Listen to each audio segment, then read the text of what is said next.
അത്യാവശ്യ ഘട്ടത്തിൽ ചെയ്യുന്ന ഒരു പ്രസ് മീറ്റാണ്. ഇതിനകത്ത് നമ്മുടെ സംഘടനയുടെ സ്ഥാപകനും ജനറൽ സെക്രട്ടറിയുമായിട്ടുള്ള MP ഷാഫി ഹമീദ് വൈദ്യരങ്ങാടിയെ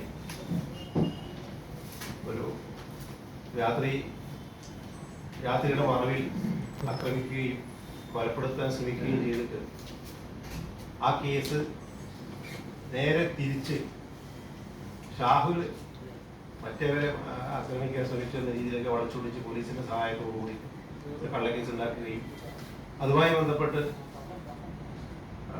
എല്ലാവരും തെറ്റിദ്ധരിപ്പിച്ചുകൊണ്ട് ഒരു 31 ദിവസത്തോളം ജയിലിൽ കിടക്കുന്ന അവസ്ഥയ്ക്ക് ഉണ്ടായിരുന്നു. ഇപ്പോൾ സത്യത്തിന് ഇന്നും 16 വയസ്സാണ്. സത്യം തിരിച്ചറിഞ്ഞിരിക്കുകയാണ്. അദ്ദേഹത്തെ കോടതി കുറ്റവിമുക്തനാക്കിയിരിക്കുകയാണ്.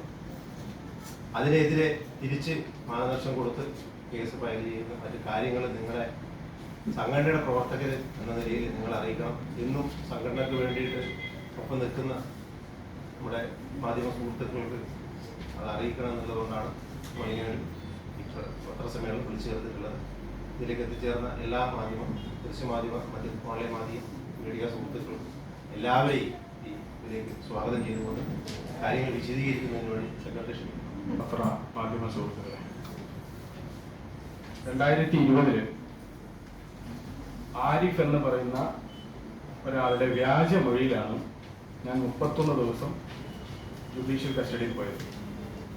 ഇദ്ദേഹത്തിനെതിരെ പല ആരോപണങ്ങളും ഉണ്ടായിട്ടും പല തെളിവുകളും ഉണ്ടായിട്ടും അന്നത്തെ മാതൃഭൂമി വാർത്തയിലൊക്കെ ആരിഫ് എന്ന് പറയുന്ന ഇദ്ദേഹം 41 ലക്ഷവും അതുപോലെ പല ആളുകളും കോടിക്കണക്കിന് രൂപ വാങ്ങിയ തട്ടിപ്പുകളൊക്കെ മാതൃഭൂമിയും അതുപോലെ തന്നെ ഒരുപാട് വാർത്തകൾ വന്ന സമയത്ത് അതൊന്നും ആരും കാര്യങ്ങളാക്കാതെ ഇതാണ് കക്ഷി. ഇദ്ദേഹത്തിന്റെ പ്രധാനപ്പെട്ട തൊഴിലെന്ന് വെച്ചാൽ അദ്ദേഹം നടത്തുന്ന സ്ഥാപനം അത് നഷ്ടത്തിലാണെന്നും അദ്ദേഹത്തിന്റെ വീട് ജപ്തിയിലാണെന്നൊക്കെ പറഞ്ഞ സമയത്ത് അരിവ് തോന്നിയ സംഘടന അന്നത്തെ സാഹചര്യം വെച്ച് ഒരു 18 ലക്ഷം രൂപ അദ്ദേഹത്തിന് ഞാൻ സ്വരൂപിച്ചു കൊടുക്കുകയുണ്ടായി.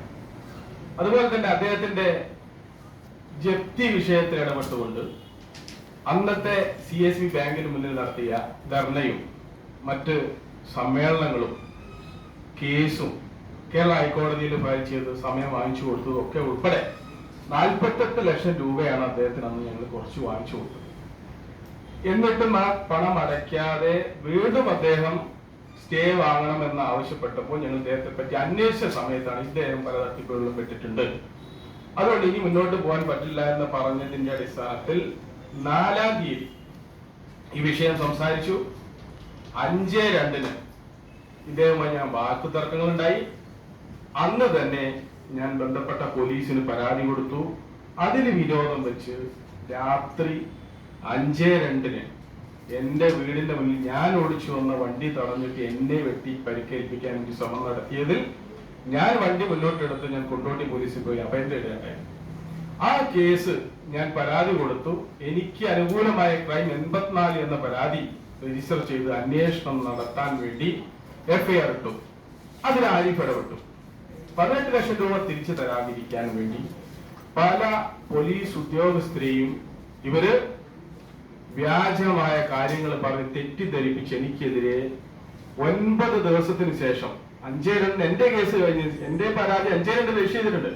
അത് കഴിഞ്ഞ് 14/2 ഒരു വ്യാജ FIR എനിക്കെതിരെ 308 IPC പ്രകാരം രജിസ്റ്റർ ചെയ്യുന്നുണ്ടായി. ആ കേസില് നിരവധി അന്വേഷണങ്ങൾ ആവശ്യപ്പെട്ടുകൊണ്ട് ഞാൻ പല സർക്കാർ തലങ്ങളിലും കേരള ഹൈക്കോടതിയിലും ഒക്കെ ഞാൻ അന്ന് അന്വേഷണം ആവശ്യപ്പെട്ടുകൊണ്ട് പോയപ്പോ കേരള ഹൈക്കോടതി പറഞ്ഞു സിറ്റി പോലീസ് കമ്മീഷണറോട് 4 മാസത്തിനകം ഷാഹുൽ ഹമീദിന്റെ കേസ് അന്വേഷിച്ച് റിപ്പോർട്ട് കൊടുക്കണമെന്ന് പറഞ്ഞതിന് ഒരു ഭാഗം അവർ ഈ ഓർഡറിന് പോലും വില വെക്കാതെ അന്നത്തെ സിറ്റി പോലീസ് കമ്മീഷണർ AV ജോർജും അതുപോലെ തന്നെ അന്നത്തെ assistant city police commissioner south AJ Babu കുറച്ച് CIമാരും കുറച്ച് പോലീസുകാരുടെയും സഹായത്താലൊക്കെ എന്നെ കള്ളക്കേസിൽ ജയിലിലടക്കിയുണ്ടായി. ആ കേസാണ് ഇപ്പോ കോഴിക്കോട് സെഷൻസ് കോർട്ട് എന്നെ കുറ്റവിമുക്തനാക്കിക്കൊണ്ട് ഓർഡർ വന്നിട്ടുള്ളത്. എന്റെ കേസ് ഞാൻ പരാതി പ്രകാരം പരാതി കൊടുത്തു.